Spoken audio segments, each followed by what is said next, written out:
It was very clear to me that we were not ready for fast plastic. Nevertheless, we continued playing and attracting more players. But we had outgrown our field, and we would need a new place to play. So I took a ride to Amesbury, Massachusetts. I kept playing slow pitch softball and I kept getting hurt. You know, knees, shoulders, you name it, man, I heard it, okay? So I said, well, it was running the bases that was killing me. So I said, all right, so I started playing wiffle ball.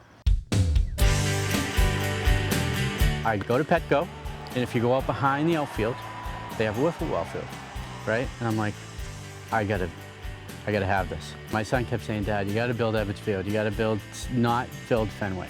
And we went there, I'm looking at Fenway, I'm saying, man, but this would be so good. But he was right, we needed something different, I think. And I think if you look at the field, it's unique.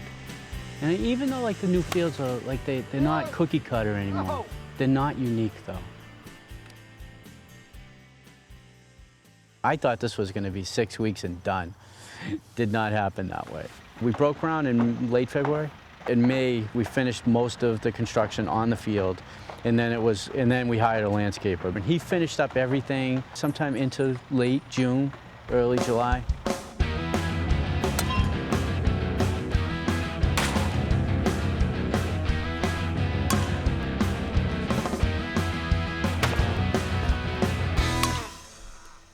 The rules are right now a combination of a lot of other rules that and I've adapted some rules that I liked and got rid of other rules I didn't like.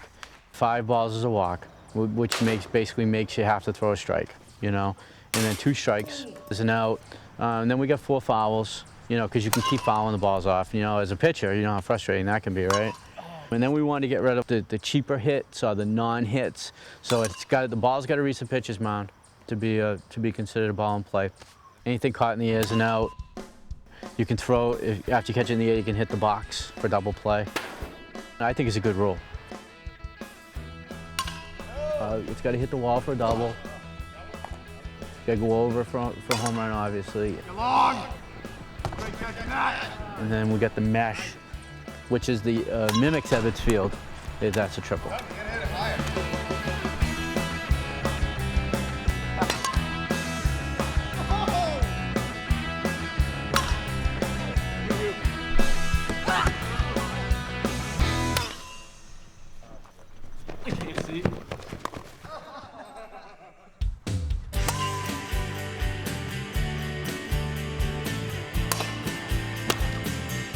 This is something that's for my family and friends, and you know, I'd love to meet some new people, you know, who wanted to play ball. My son and I would play probably 6 games or so a week, 5 to 6 games a week, as many as my arm can handle. I wanted to create something where 15 years from now we can look back on our career statistics. You know, I love the game, obviously. You don't build this if you don't love the game. Oh, hit the ball! I'll take that. The one thing I didn't take into consideration with the bigger bats was that pitchers were going to get work. We couldn't just blow fastballs by batters anymore. We had to learn how to pitch. So as my ERA ballooned, I decided to get some help. We did a study and we actually found out some new stuff about baseball.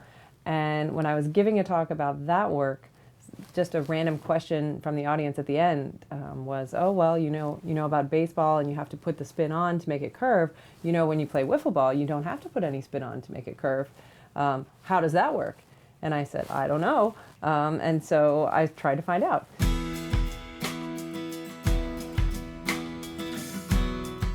I'm Jenn Rossman. I'm a professor of mechanical engineering at Lafayette College. You really have to spin a baseball. I mean, that's how the wiffle ball got invented, that you were throwing out your shoulder trying to make a baseball curve over and over again, and someone said, well, let's make something lighter that won't hurt your arm, especially if you're a young kid. The first thing we did was we put wiffle balls in the wind tunnel, and we actually found out there's always a force that opposes the position of the holes. And again, because it's so light, these lift and drag forces that we're measuring aren't that big, but they're really big compared to the weight of a wiffle ball. And so they're really going to make it zig and zag and do interesting stuff. Throw it this way and the holes are down, you're always going to see a force up. And then exactly the opposite is true if the holes are up here. You'll see exactly the other thing happen, which you've got a force going down. So then we put some instruments inside the ball. I can now simulate the flow with the computer, and the computer tells me, yep, you were right, the air is spinning around inside the ball too. So there's the flow over the ball and flow inside the ball, and then depending on how hard you throw it, one or two of those things is going to be at play. We ran tests from 10 to 110 miles an hour, and when we sent the paper in, the reviewers said, well, that's ridiculous, you might as well have put it in a supersonic wind tunnel. No one can throw a wiffle ball above, say, 35 miles an hour.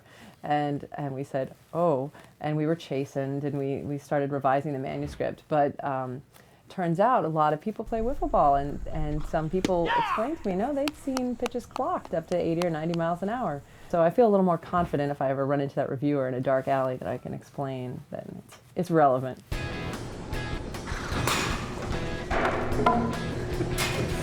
97. One thing the players will tell you is that, yeah, okay, I mean, you've got a perfect ball that comes out of the box, you can tell me what's happening, but if I scuff it right here, then I'm in control. So you introduce a little scuffing here, and what you're doing is making the flow right around the wiffle ball become turbulent. So absolutely, scuffing, knifing will affect the ball. We haven't tested it with spin yet. We're going to try that this summer. Yeah, we were just looking at, again, the original motivating question is, well, what does it do without you having to do anything to it? And it does a lot of interesting stuff all by itself.